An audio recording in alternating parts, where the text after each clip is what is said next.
Yes, for salvation, for forgiveness, the faraid actions are enough and the rest are extra for higher rank. A person does nafil, he gets higher rank. That for example, if you add all the other salahs on top of the 4 fard, the more sugar you put in, then the tea starts to become sweeter and sweeter. So for forgiveness, we can't even pray the 4 fard, that unit, that part of the element of the salah. 4 fard, Allah says that go pray in the masjid. The fard element. And you'll be forgiven and you'll gain salvation. But what's the reason? Shaitan pokes his nose in our affairs. So, somebody's practicing a certain level of sin, another level of sin, somebody's doing a lower level of sin or a higher level of sin, somebody's a high level worshipper, a lower level worshipper. For every believer, it's essential that shaitan is the open enemy for everybody. And against the enemy, every believer needs to be alert. Only then can he leave this world successful. Never fall in deception. I'm fine. I have no need to fight shaitan. I'm pious. I worship. It's khair. I'm doing all the actions under the sun. I don't need to worry about shaitan. No. Shaitan is so wretched.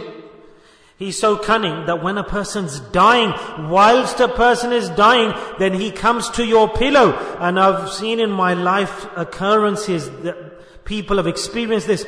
Until the last breath of death, shaitan tries that I want to pull this person's iman out of his heart. And imagine that severe time of death when shaitan's attacking the iman of a person. Those people who weren't careful while they were living, who didn't try to practice during their lives, and they were immersed in the worldly life during their lives, then what's happening? They have no care, no regard. A person in 24 hours, we don't even have time to analyze our 24 hours. That if we sit after 24 hours of us, that how much wrong have I done today due to shaitan's influence? Then we have no guarantee. When's death going to come? Think yourself, if a human being dies in this state of negligence. Look in the Quran, what does Allah say? That when a person will depart from this world, then everything else will be different thereafter. And his friends will say, where have you gone? You were here. Where have you gone? And then the people who've already passed away, subhanallah, Allah has given a beautiful answer in the Quran that what will the human being say when he departs from here? Do you understand what I'm saying, or do you not understand what I'm saying up to now? So when you'll be asked, what are you doing here? How comes you've arrived, the dead person, after he leaves this world? And you're going into hell. And then, 4 words or sentences, what will that person say when he will be sat in Jahannam, in hell? He will say, yeah, what can I say to you, bros? I didn't used to pray salah, so I came here. Allah gave me money. I had wealth I wouldn't spend on the poor people at the time while I was living in the world. 2 things. First thing was salah. I didn't pray salah. Sometimes I prayed, sometimes I left it, sometimes I went masjid, sometimes I didn't go. Oh, so I followed my desires. My deen was what I wanted to do, what I feel like doing. That's the first answer you'll give, that for this reason I came to hell. I knew, but I never fought against shaitan with regards to my prayer. Whatever he said, I used to follow him. Oh, okay, pray today. I said, okay, I'll pray today. Next day he said, leave it. I said, okay, I'll leave it. Sometimes I'd pray for the worry of the world. What will people say if I don't pray? And sometimes I didn't pray because I didn't care. Sometimes shaitan made me do some action of the deen. Sometimes I left the actions of the deen so that I don't wander around flat and I just, be happy that I'm doing something. Is this happening or not today in our life? Tell me. And we're satisfied, content. He said, I didn't pray salah. So the man will arrive to hell. He'll say, Allah gave me money. I never thought that I would go and distribute to the poor and needy. I had no mercy in my heart. I didn't care. Third reason, he'll say that I was in a unique difficulty. And the people were busy in the world and doing wrong actions, even those who didn't believe, and I was following them and copying them. I used to go and join their gatherings, their majalis, and used to rejoice with them. I was just like that. I lived my life like that. That's the third reason the Quran has stated to us. And the fourth reason, he says, that I didn't believe in Qiyamah. I never thought that I would die. I had no fear that something would happen to me after death. If I had fear, then why would I sin? My children were doing sin in front of me. And I was the same. It was just a drama. Life was a drama. So today, he says, I realize now. He said that this was my condition in the world, that I didn't know this. But I didn't know that suddenly death came to me. Allah, he died in that state. Death, so he said, I won't get another chance now to go back. He said, now this state I'm sat in, and we are sat in right now, if we pass away in this state, then let's analyze ourselves, each and every one of us, that if our mind, a little bit of what comes to our enemy, we've just discussed today, that how much did we fight with our enemy today, shaitan? How much did we oppose him? I ain't got time for that. We're just playing in his hands. Shaitan's hands. If we were to know that he's our avowed enemy, wretched, then 10 times a day you'd think, oh, he's my enemy, Shaitan, he does this against me, he says this to me, he has hasad.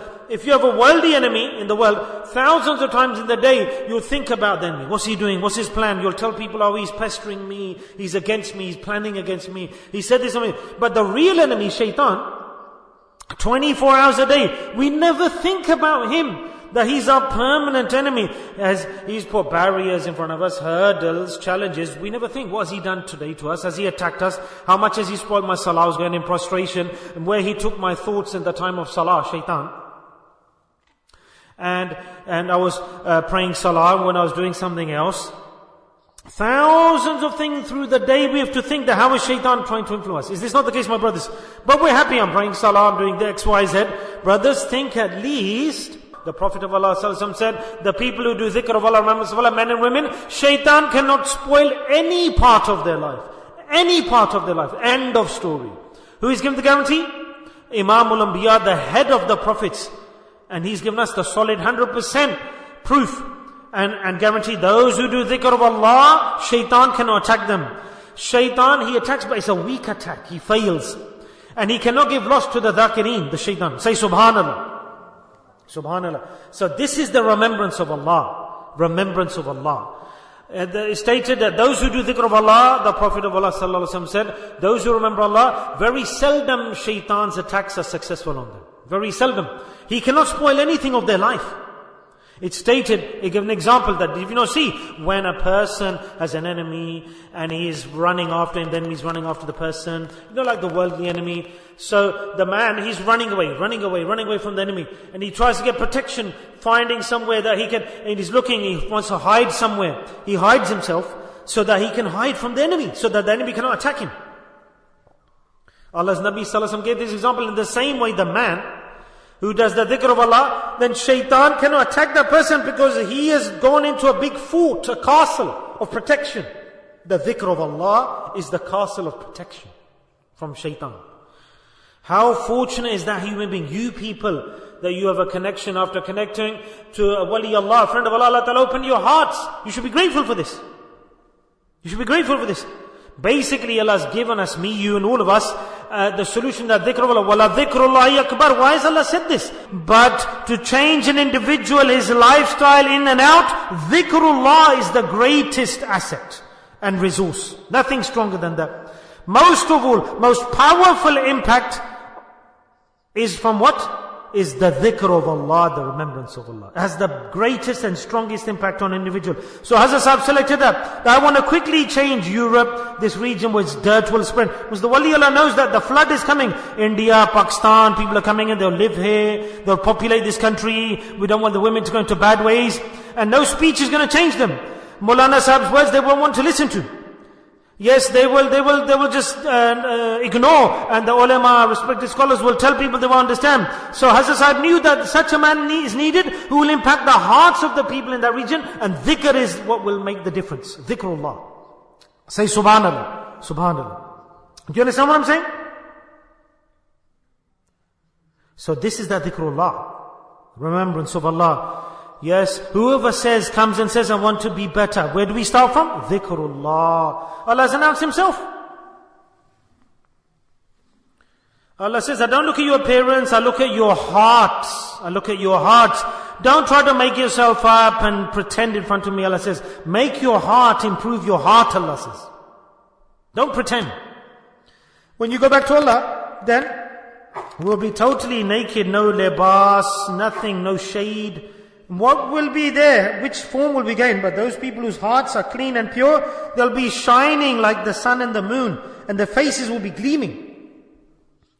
Yes, where did they attain that rank? Allah says, in this dunya you have to do this work. Make effort. That your heart don't be guaranteed. That if any problem comes, sin comes, dirt comes, keep washing away with the dhikrullah. Allah says, I'll give you gatherings, I'll send the walis of Allah to the world. Allah says, I will send my friends to the world. What you need to do is learn from them. Allah says that, like when you're dirty, Allah says, give you water, soap, keep yourself clean. Allah says, that I'll give you dhikr, my remembrance, and I'll send you my walis, the teachers of dhikr, I'll give you gatherings. Keep going there, and keep washing yourself in the gatherings of dhikr.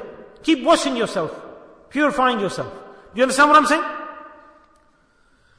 So how lazy we are? Who's making us lazy? Shaitan is making us lazy. Hadith.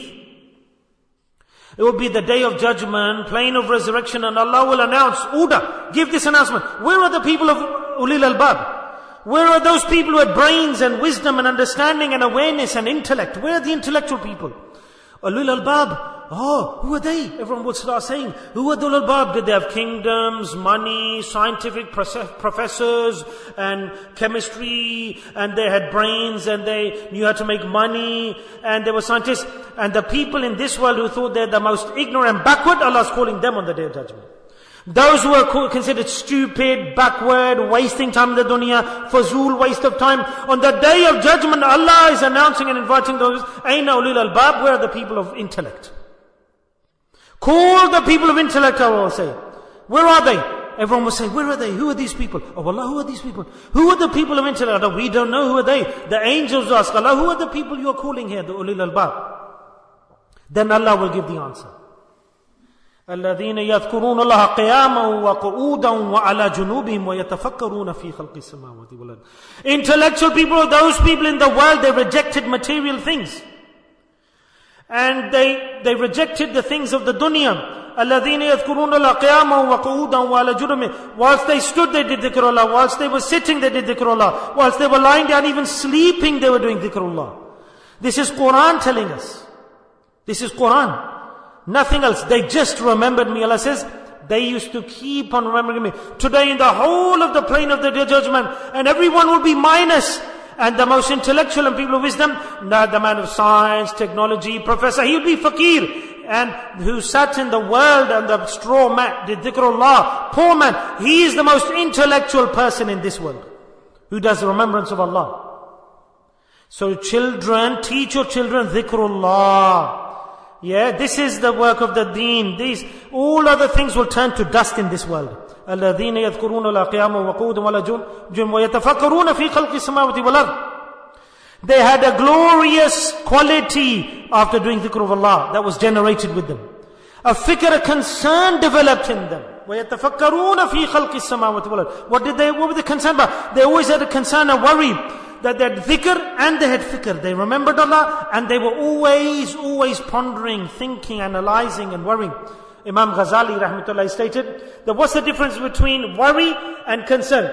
The paying attention is towards Allah's nearness, and fikr is the love of Allah subhanahu wa ta'ala. Fikr is the love of Allah subhanahu wa ta'ala. So Sufis, dhikr of Allah is a great action indeed. Great action. وَيَتَفَكَّرُونَ فِي خَلْقِ السَّمَاوَاتِ Subhanak. Subhanallah, we just remember Allah, we don't know anything else. Allah, your tasbih in the dunya, we don't know anything else. Lillahi ma fi samawati ma fi lahu mulku wal hamd. Whatever there is in the world, Allah, it's all due to you. You created the world, the universe to remember you, not to be lazy and negligent upon you. Allah, you created the universe to do lahu mulku samawati. There's nothing in this universe. Whatever exists in the universe is alive, existent, is one moment. You know, one sa'ah. One moment, 1 second of pondering and thinking about Allah is greater. Reflection.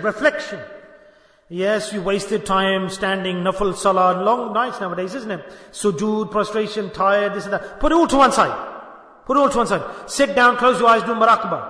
And enjoy and do a greater action than all that night long worshipping. Greater is muraqabah. Hazrat Anas radiyallahu anhu said a higher thing than that. May Allah be pleased with him. He said that, shall I tell you that what is muraqabah? He said that, I don't talk about the night. He said 80 years of worship put to one side, subhanAllah. How many years? Is there anyone 80 years old here? Apart from me maybe? Yeah? He said 80 years of worship put to the one side. And Hazrat Anas radiyallahu anhu is saying this. These are riwayah narrations, not from my pocket I'm taking these words out, is it? Not from my pocket. 80 years of worship put to one side. And one sa'ah, one moment, subhanallah, of muraqbah put to one side. This is greater than the 80 years of worship. Subhanallah. 80 years of worship.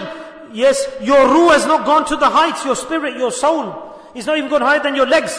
But one sa'ah moment you have wandered around the skies of spirituality due to muraqabah. So it's the ruh, the soul that is connected to Allah. Not your body. Your salah, it's the ruh that should be praying salah. When you get prostration, it should be your soul. It should be the fasting, it should be your soul. So our ruh, our ibadah doesn't even lift from the earth because we have so much burden on us. But when a person sits in muraqabah, so light he becomes that he floats in the sky. His soul, his ruh. So what a great statement. 80 years of worship is not equivalent to muraqabah. Hazrat Abu Darda radiallahu anhu said a greater thing than that. He said, leave all of this. That all ibadat we do, subhanallah. He said, ask me this question, what is the greatest ibadah, worship? He said, leave everything else. Another sahabi, another companion. These are companions, lovers of dhikr. Oh, dhikr is innovation. I'm talking about companions. Yeah, we're not talking about some other person. We're just, they will have done dhikr themselves. That's why they said these things. And we ask for proof. Oh, it's innovation, dhikr, these gatherings, bid'ah, innovation. This is shaitan's trickery and cunningness. Yeah, is this bid'ah everything? All of you sat here for years. Is this bid'ah? Innovation? 80 years, am I doing bid'ah for 80 years? Then see then enjoyment, inshallah, I'll get you to doing bid'ah, inshallah. If that's what you say, then see the enjoyment. Yes? So Hazrat Abu Darda said, leave these years of worship, ask me what's the greatest ibadah? What's the greatest ibadah that you'll take to Allah? Hazrat Abu Darda, whole life put your ibadah to one side. Dhikr of Allah put to one side, muraqbah to one side. That's the greatest ibadah. Allahu Akbar. So my brothers, should we try and make effort or not? Tell me. In these few words, where you have a love and a connection that this person is a wali Allah. Go there. I'm not saying to me, I'm just teaching you the principles, I'm inviting you towards the path, that's all. You know, people when I say Allah wala, friend of Allah, I'm calling, inviting, I'm not capable at all. I'm not saying come to me and connect with me. Go and find a wali Allah, a true sheikh, connect with him. That's step number one. Find a sheikh, connect with him. Become a student. Number two, learn dhikr from that teacher. Okay? Learn dhikr from that teacher. Then that schedule, that plan of life he gives to you, then stick to that. End of story. End of story. That's it. That's the minor objective. The rest Allah says, I will plan for you. What do? We find a wali Allah, we have a sheikh.